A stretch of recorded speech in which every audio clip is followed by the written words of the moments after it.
और तब तक मैं इडली बनाती हूँ। हमने बनाया।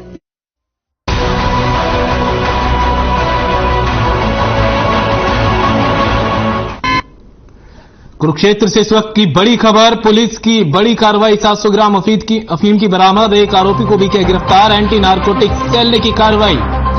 इस वक्त की बड़ी खबर आपको बता रहे हैं कुरुक्षेत्र से आ रही है, जहां पर पुलिस ने बड़ी कार्रवाई करते 700 ग्राम अफीम बरामद की है और नशा रखने के आरोप में एक शख्स को गिरफ्तार भी किया है। एंटी नारकोटिक सेल ने बड़ी कार्रवाई की है। कुरुक्षेत्र से इस वक्त की बड़ी खबर आपको बता रहे हैं, पुलिस की बड़ी कार्रवाई, एंटी नारकोटिक सेल ने 700 ग्राम अफीम बरामद की है और नशा रखने के साथ एक को गिरफ्तार भी किया है। बड़ी खबर आपको बता रहे हैं कुरुक्षेत्र से, जहां पर पुलिस की एंटी नारकोटिक सेल ने एक बड़ी कार्रवाई करते हुए 700 ग्राम अफीम बरामद की है। साथ ही नशा रखने के आरोप में एक शख्स को भी गिरफ्तार यहां पर पुलिस ने किया है। नशे के खिलाफ लगातार पुलिस की कार्रवाई जारी है और इसी कड़ी में अब एक और शख्स को गिरफ्तार किया गया है। तस्वीरें आप देख सकते हैं, आपको दिखा रहे हैं, सीधी तस्वीरें हैं कुरुक्षेत्र से, जहां पर पुलिस की एंटी नारकोटिक्स सेल ने बड़ी कार्रवाई की है और ये शख्स जो आप देख रहे हैं, इस आरोपी को गिरफ्तार किया है 700 ग्राम अफीम के साथ।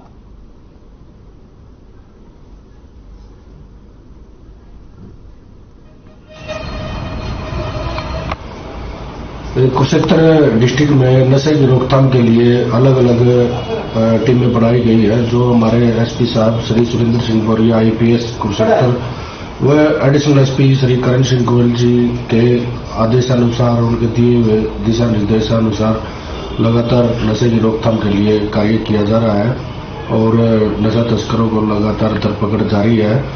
और उसी कड़ी में कल हमारी एएनसी की टीम को एक मुखबरी मिली थी कि एक महावीर सलोब रामशरण वासी चन्नालेडी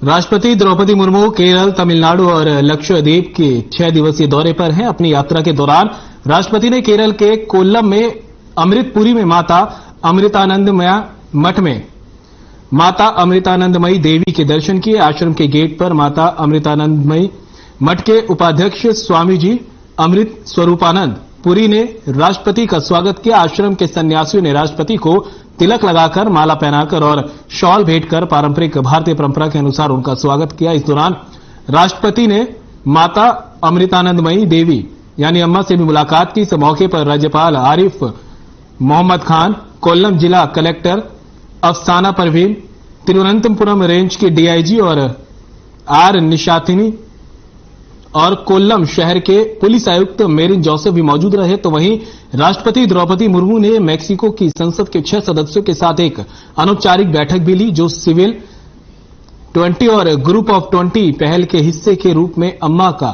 दौरा कर रहे थे। अम्मा C20 के अध्यक्ष हैं, जो भारत के G20 प्रेसिडेंसी का एक आधिकारिक सगाई समूह है, जो नागरिक समाज और गैर सरकारी संगठनों का प्रतिनिधित्व करता है।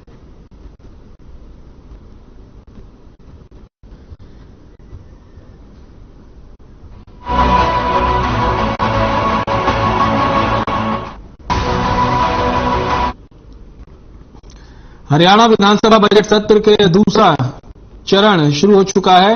शुरू हुए इस सत्र में मुख्यमंत्री मनोहर लाल की तरफ से बतौर वित्त मंत्री 23 फरवरी को पेश किए गए बजट पर चर्चा की गई। इस दौरान विपक्ष ने सरकार को हरियाणा में सरपंचों का विरोध प्रदर्शन, महंगाई और बेरोजगारी जैसे मुद्दों पर घेरा। तो वहीं दूसरी तरफ विधानसभा के बजट सत्र के दूसरे चरण की कार्रवाई प्रश्नकाल से शुरू हुई। प्रश्नकाल के दौरान अभय चौटाला ने किसानों के कृषि ऋण का मुद्दा उठाते हुए सरकार से किसानों को दिए गए ऋण, बकाया राशि और कर्ज की जानकारी मांगी। अभय चौटाला ने सरकार से पूछताछ की कि हरियाणा ने किसानों ने बैंकों से जितना कर्ज लिया है और अभी कितना कृषि ऋण बकाया चल रहा है। साथ ही नेता प्रतिपक्ष ने सीएम से कई सवालों के जवाब मांगे। एक दिन चली कार्यवाही में कई मुद्दों पर सीएम ने जवाब दिया। वहीं सदन की सुनवाई अब सोमवार को होगी।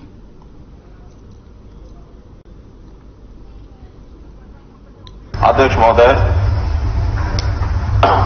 इस सत्र के बीच के अंतराल में जो महानुभाव हमें छोड़कर चले गए, मैं उनके निधन पर शोक प्रस्ताव पढ़ रहा हूं।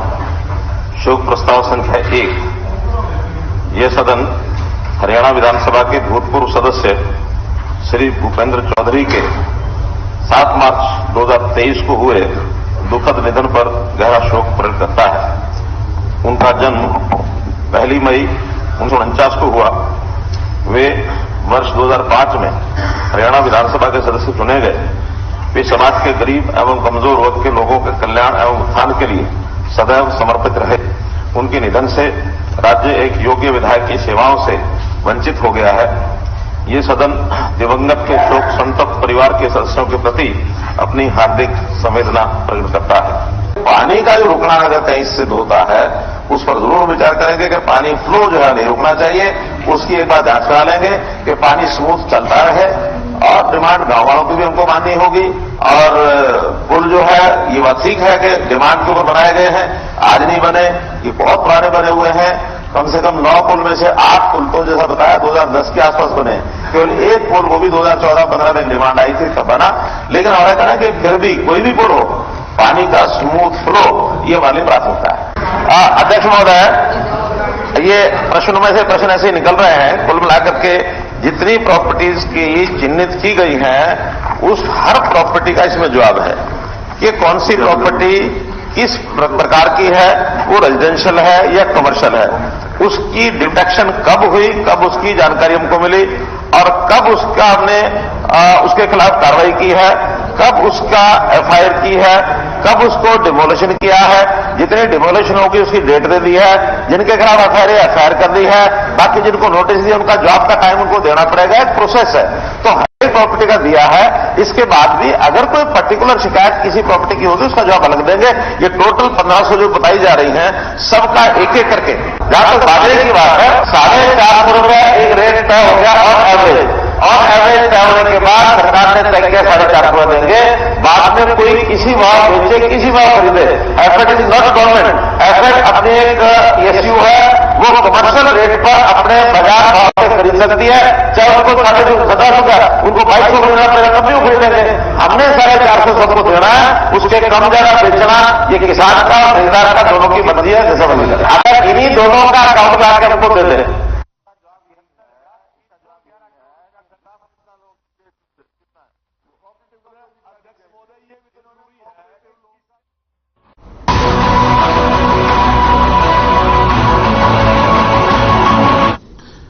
खबर चंडीगढ़ से है, जहां नेता प्रतिपक्ष भूपेंद्र सिंह हुड्डा ने प्रेस वार्ता की। इस दौरान उन्होंने सरकार पर जमकर निशाना साधा, जहां उन्होंने कहा कि शराब घोटाले पर लगाए गए कॉलिंग टेंशन में जो जवाब आए, इससे ये सिद्ध हो गया कि ये बहुत बड़ा घोटाला हुआ है। उन्होंने कहा कि इसकी जांच सीबीआई या हाईकोर्ट के जज को देनी चाहिए। इसके साथ ही उन्होंने मंत्री संदीप सिंह पर भी निशाना साधा। उन्होंने कहा कि मोरल ग्राउंड्स पर संदीप सिंह को इस्तीफा देना चाहिए।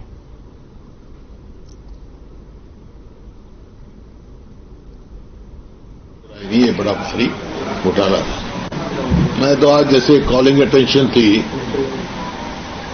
मतलब नीरज शर्मा की, और उसमें तो ये जो जवाब आए, जिस प्रकार से बातें हुई, ये तो सिद्ध हो गया कि बड़ा भारी घोटाला हुआ है और उसकी पूरी रिपोर्ट नहीं दी गई। तो इसका एक ही है कि भाई ये जो है ना, एक कमेटी के ऊपर कमेटी के ऊपर इन्वेस्टिगेशन, इसकी जो है जांच सीबीआई को देनी चाहिए और हाईकोर्ट की जज के सुपरविजन में देनी चाहिए, ताकि सही बता सके। ये इसमें कोई दो राय नहीं है, बड़ा भारी घोटाला था।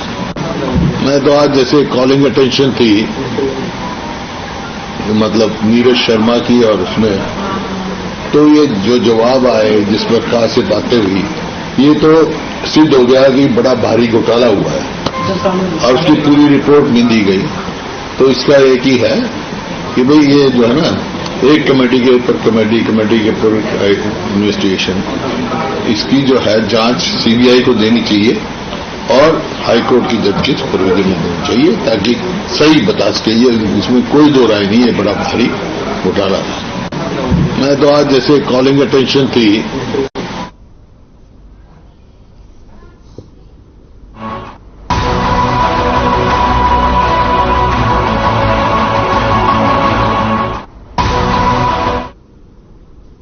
खबर फरीदाबाद से है, जहां अस्पताल में पथरी का इलाज करवाने आई महिला की ऑपरेशन के बाद मौत हो गई, जिसके बाद से परिजन अस्पताल के स्टाफ पर लापरवाही का आरोप लगा रहे हैं। हंगामे की सूचना मिलते ही पुलिस मौके पर पहुंची और मामले पर संज्ञान लिया। पुलिस के मुताबिक आगे की कार्रवाई की जाएगी।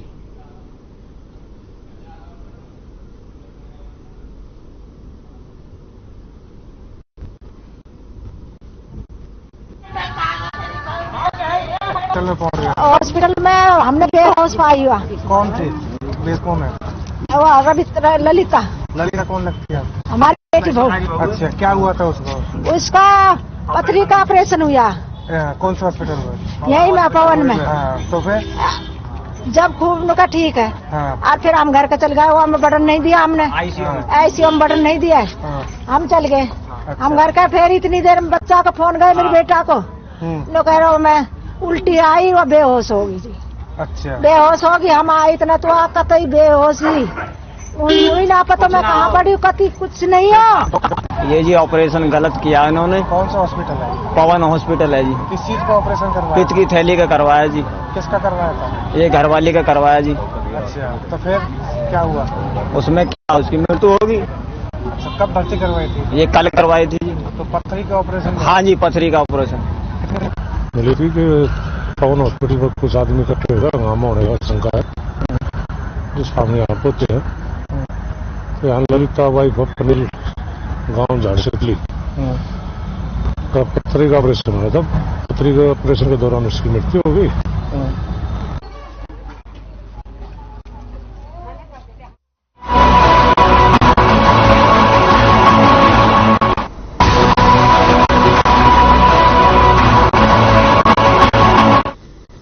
महिला संबंधित अपराधों को लेकर फरीदाबाद पुलिस इन दिनों एक्टिव मोड में है। इसी सबको देखते हुए पुलिस कमिश्नर विकास अरोड़ा ने बल्लभगढ़ महिला थाने का दौरा किया और तमाम थानों की महिला पुलिस कर्मचारियों से बातचीत कर उनकी समस्याएं सुनी और महिला संबंधित अपराधों को लेकर सख्ती बरतने के निर्देश दिए। साथ ही मामले पर जानकारी देते हुए बताया कि महिला संबंधित अपराधों को डील करने वाली दुर्गा शक्ति ऐप के कर्मचारियों को स्पाई कैम दिए जाएंगे, जिससे कि किसी भी मनचले की हरकत कैमरे में कैद हो पाए।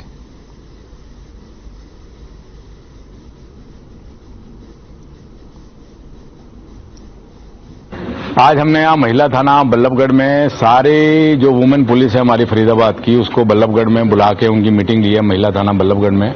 तो पहले तो हमने महिला थाना बल्लभगढ़ का निरीक्षण किया कि वे किस तरह की यहाँ व्यवस्था है, किस तरह पब्लिक आती है, बैठने की उनकी क्या व्यवस्था है और किस तरह उनके साथ यहाँ डीलिंग की जा रही है और क्या इस थाने में कमियां हैं। तो उसको पूरा ध्यान से देखा है और उनको दूर करने के लिए उचित दिशा निर्देश दे दिए गए हैं।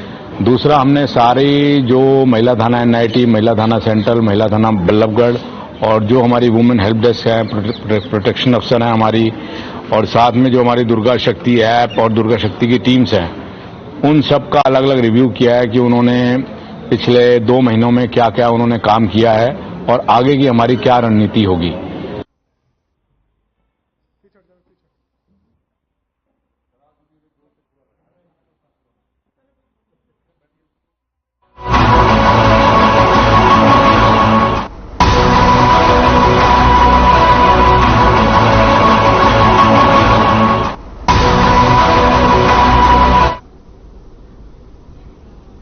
साइबर सिटी के एकमात्र नागरिक हॉस्पिटल में उस समय हड़कंप मच गया जब सीएमओ डॉक्टर वीरेंद्र यादव अचानक से निरीक्षण करने पहुंचे और निरीक्षण के दौरान कई डॉक्टर और स्टाफ कर्मचारी अपनी सीट से नदारत मिले। इस पर सीएमओ का पारा चढ़ गया। सीएमओ डॉक्टर वीरेंद्र यादव ने कई कर्मचारियों को कारण बताओ नोटिस जारी करने के निर्देश दिए तो कई डॉक्टरों को वार्निंग दी कि काम में कोताही किसी भी कीमत पर सहन नहीं की जाएगी।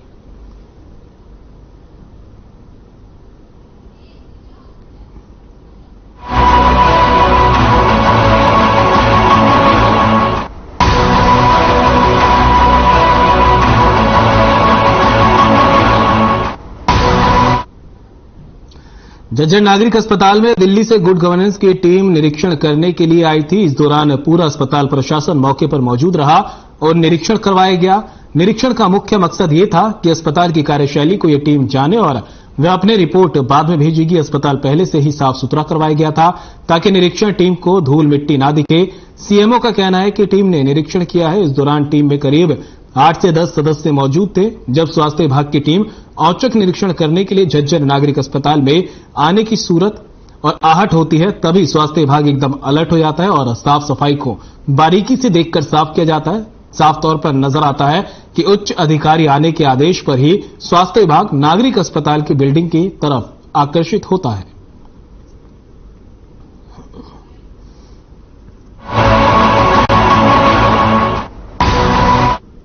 कार्यक्रम उसके अंदर सभी अंत्योदय परिवारों की जांच की जा रही है स्वास्थ्य संबंधित, उसी की बारे में, उसी की समीक्षा के बारे में ये आज ये बैठक रखी गई थी, जिसके अंदर सीएम गुड गवर्नेंस एसोसिएट्स या उनकी टीम को ओरिएंटेशन दी गई निरोगी कार्यक्रम के बारे में, जिनको बताया गया किस प्रकार से ये कार्यक्रम हमारे जिला जज्जर में चलाया गया। जी, तो कितने सदस्य थे सर ये टीम? इसमें लगभग 10 सदस्य की थी। तो क्या कुछ हो रहा है यहाँ? उनकी अपनी ऑब्जर्वेशन है, उन्होंने इस बारे में जो भी वो नोट किया है वो हमारे पास भेजेंगे आज। बाकी ये है कि लोगों के अंदर मेरा मानना यह है कि निरोगी कार्यक्रम एक अपने आप में यूनिक कार्यक्रम है, पूरे भारतवर्ष में सिर्फ हरियाणा प्रदेश में ही चलाया जा रहा है और इससे आम जनता को अपनी बीमारियों को होने से पहले बचाव करने का एक तरीका मिल रहा है। कहते हैं कि prevention is better than cure, तो ये बचाव का एक अलग तरीका है जिससे कि हम उनका बचाव के लिए भी प्रोत्साहित कर पाएं और उनका इलाज के लिए भी प्रोत्साहित कर पाएं।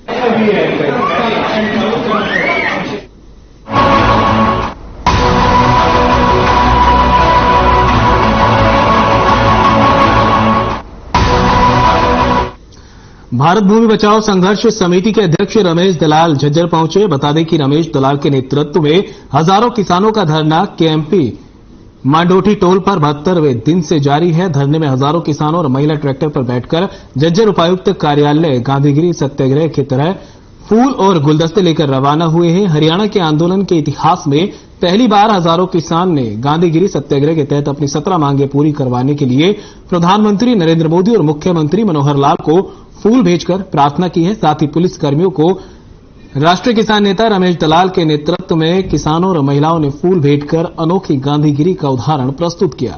इस दौरान राष्ट्रीय किसान नेता रमेश दलाल ने कहा कि हमारी 10 मांगें हरियाणा राज्य सरकार के अधीन हैं।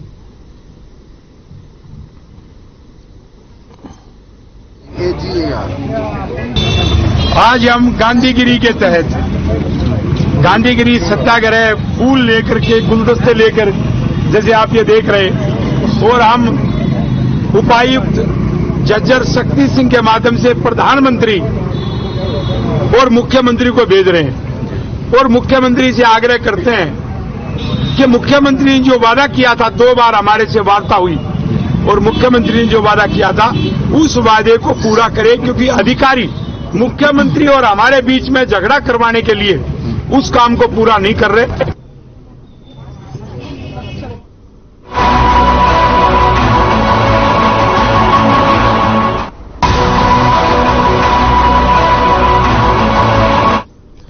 पुंडरी थाना में यूपी की एक महिला ने पुंडरी पुलिस को शिकायत दी। उसकी बेटी के ससुराल वालों पर दहेज हत्या कर उसकी लाश को खुर्द-बुर्द करने का आरोप लगाया है। हालांकि पुलिस शिकायत मिलने के बाद जांच में जुट गई है और जांच के बाद ही मामला साफ हो पाएगा। पुंडरी पुलिस को दी शिकायत में कमला देवी पत्नी नरेश कुमार निवासी बहरमपुर जिला बिजनौर यूपी ने कहा कि उसकी लड़की दामली देवी की शादी साल 2019 में पाई गेट निवासी राजेंद्र से हिंदू रीति रिवाज से हुई थी। शादी के बाद से उसकी बेटी के ससुराल वाले उसे दहेज के लिए तंग करते थे, जिसके लिए कई बार पंचायतें भी हुई। महिला का कहना है कि 15 मार्च को उसकी दूसरी लड़की, जो कि गांव संडेर के यानी करनाल में शादीशुदा है, ससुराल में कैमला गांव के 4-5 आदमी गए थे, जिन्होंने उन्हें बताया कि दामली देवी की मौत हो चुकी है।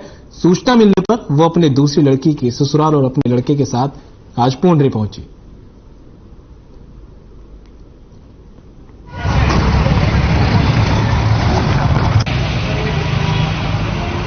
नरेश कुमार बरमपुर बिजनौर यूपी की रहने वाली है।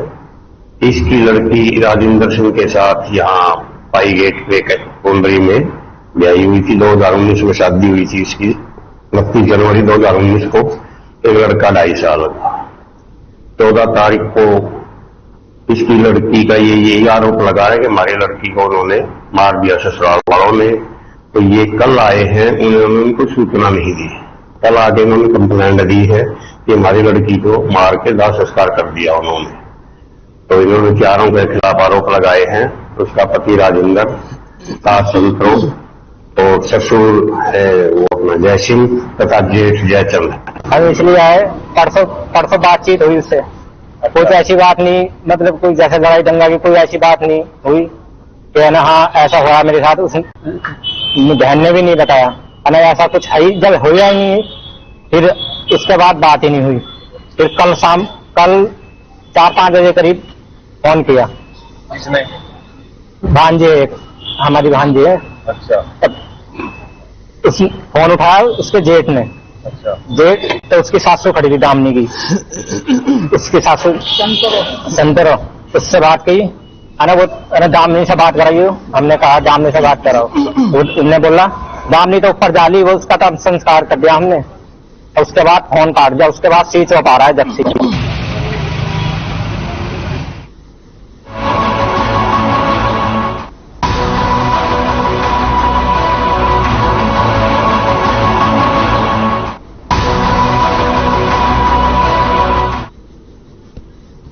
जिला योजनाकार अधिकारी ने इंद्री में अवैध कॉलोनियों में कार्रवाई की। बजाज कॉलोनी में अवैध रूप से काटी जा रही कॉलोनी की गलियों को तहस नहस कर दिया गया। जैसे इस कार्रवाई की सूचना क्लोनराइजो को मिली तो उनमें हड़कंप मच गया। इंद्री में इस प्रकार की काफी कॉलोनियां पनप रही है जो कि गैर कानूनी है। इससे पहले भी इंद्री में कई जगह पर अवैध रूप से काटी जा रही कॉलोनियों पर कार्रवाई की गई। दीवान कॉलोनी को जिला योजनाकार अधिकारी गुंजन वर्मा ने कहा कि वह कॉलोनी नकली है क्योंकि वह कॉलोनी में आती ही नहीं और बेवजह हमारे ऊपर उसको नियमित करवाने का दबाव बनाया जा रहा है। इसकी शिकायत डायरेक्टर को की जाएगी। उन्होंने कहा कि जिस कॉलोनी में कार्रवाई की गई है उसके मालिक को जनवरी से लेकर अब तक हम 2 नोटिस जारी कर चुके हैं, लेकिन उन्होंने काम बंद नहीं किया, जिसको लेकर कि आज जितने भी इनमें गलियां बन रही थी उसको तहस नहस कर दिया गया।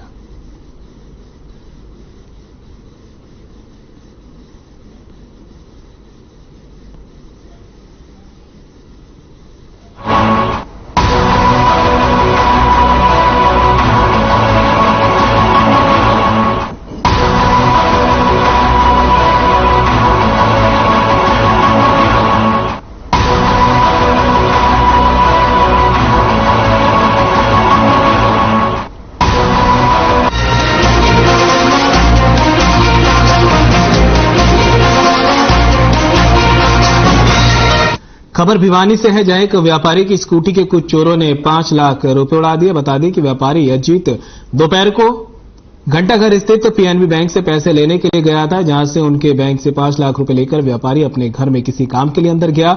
वहीं व्यापारी ने बताया कि सिर्फ 2 से 3 मिनट में वह घर से वापिस आ गया। जब स्कूटी देखी तो उसकी डिग्गी का लॉक टूटा हुआ था और पैसे गायब थे। वहीं व्यापारी पुलिस को थाने पहुंचा और चोरों के खिलाफ शिकायत दर्ज कराई गई। बाद में पुलिस आगे की जांच में जुट गई।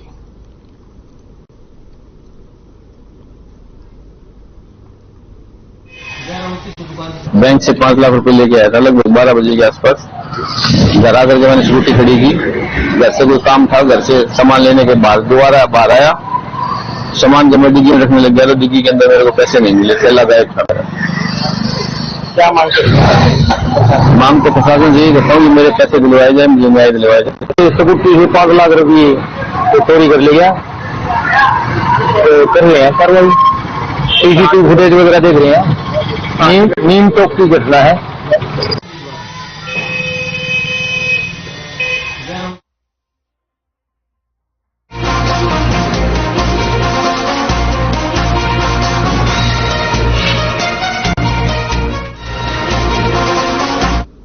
गुलाचिका में बीती रात गांव चाबा में किसानों में तब हड़कंप मच गया जब वहां के खेतों में बिजली के 2 ट्रांसफार्मर की चोरी हो गई, जिसके तुरंत बाद विद्युत विभाग ने थाना गुला में इसकी शिकायत दर्ज की। इस दौरान किसानों ने कहा कि पिछले 1 साल से सैकड़ों ट्रांसफार्मर इस क्षेत्र से चोरी हो चुके हैं, लेकिन पुलिस प्रशासन का इस ओर कोई ध्यान नहीं है।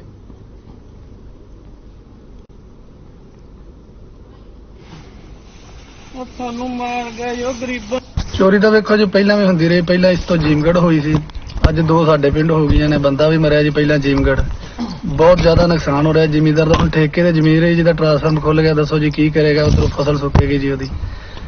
ਇਹਦਾ ਪ੍ਰਸ਼ਾਸਨ ਨੂੰ ਇਹ ਮੰਗੇ ਜੀ ਵੱਧ ਤੋਂ ਵੱਧ ਨਾਕੇ ਲਗਾਏ ਜਾਣ ਸੜਕਾਂ ਦੇ ਉੱਤੇ, ਜਿੱਥੇ ਚੌਂਕ ਜੰਗ ਪੈਂਦੇ ਨੇ ਵੀ ਫੜੇ ਜਾਣ। ਔਰ ਖੇਤਾਂ ਦੇ ਵਿੱਚੋਂ ਤਾਂ ਪ੍ਰਸ਼ਾਸਨ ਪੁਲਿਸ ਵੀ ਖੇਤਾਂ ਮੋਟਰਾਂ ਦਾ ਜਾਣ ਰਹੀ ਜੀ, ਤਾਂ ਸੜਕਾਂ ਤੇ ਨਾਕੇ ਲਗਾਏ ਜਾਣ जितों चोर फड़े जान जी।